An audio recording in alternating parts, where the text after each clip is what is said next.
Presse et JC. Presse et JC. Presse et JC officiel.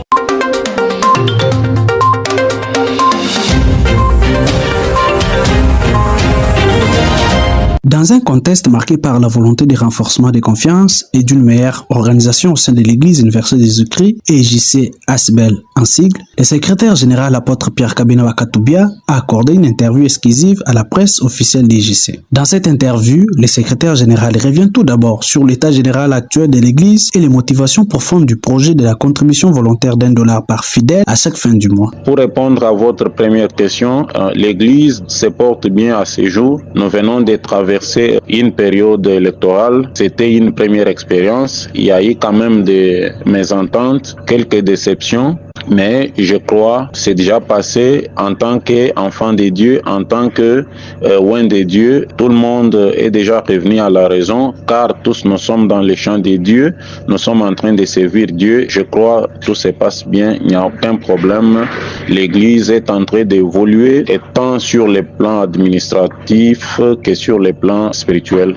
La contribution mensuelle de $1 pour tout membre de l'Église, chrétien ou croyant, a pour objectif le développement durable de l'Église. Je donne l'exemple, si nous sommes aujourd'hui à 40 000 membres de l'Église et que chaque membre prenait la conscience de contribuer avec $1 le mois, nous allons commencer à mobiliser $40 000 chaque mois. Et cet argent placé dans une banque et que la banque voit notre capacité régulière de mobiliser $40 000 chaque mois, elle a la possibilité de nous accorder des crédits à la hauteur des millions de dollars. Et c'est ce qui va nous pousser à réaliser les œuvres sociales, à construire d'abord des écoles. Nous avons visé des écoles modernes, des centres de santé modernes, ainsi que des centres de formation professionnelle modernes, qui à leur tour vont d'abord commencer à nous ramener des revenus passifs. Des revenus passifs, c'est-à-dire nous n'avons pas travaillé, nous ne sommes pas allés organiser des cultes pour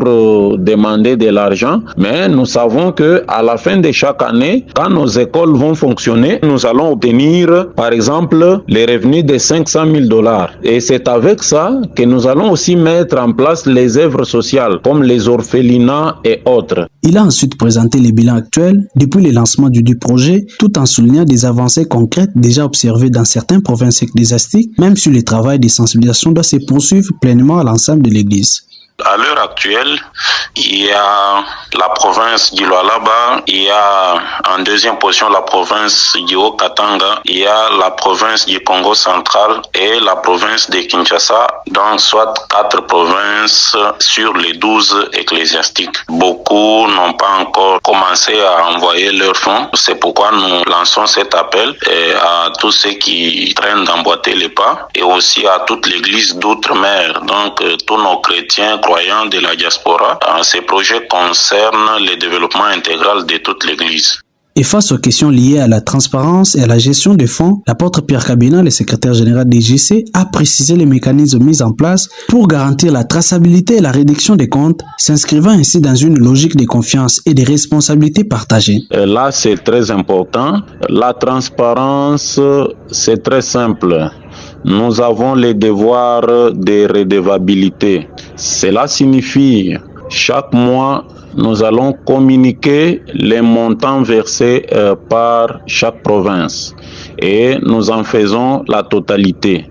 Laquelle totalité, après le dépôt à la banque, nous allons exiger l'extrait des comptes.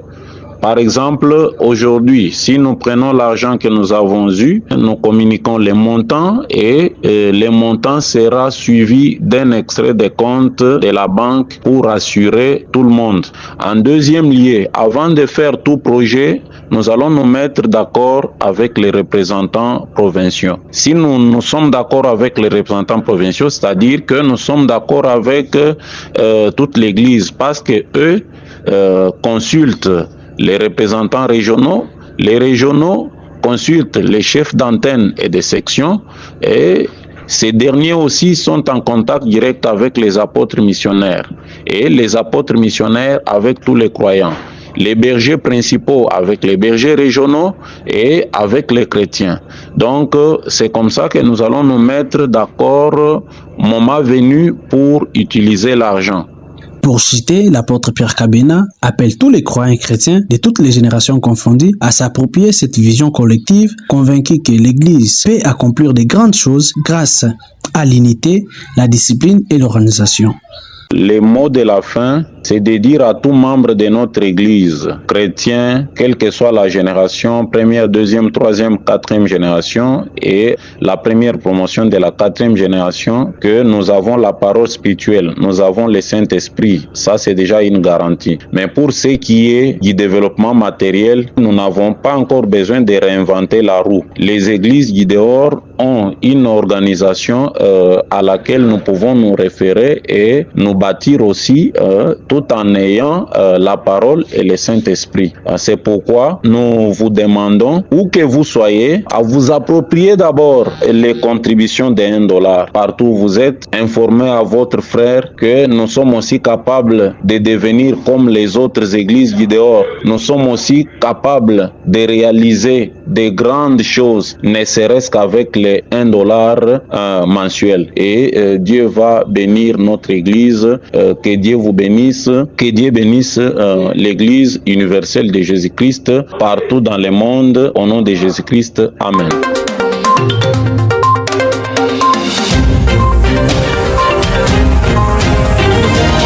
Presse et JC. Presse et JC. Presse et JC officiel.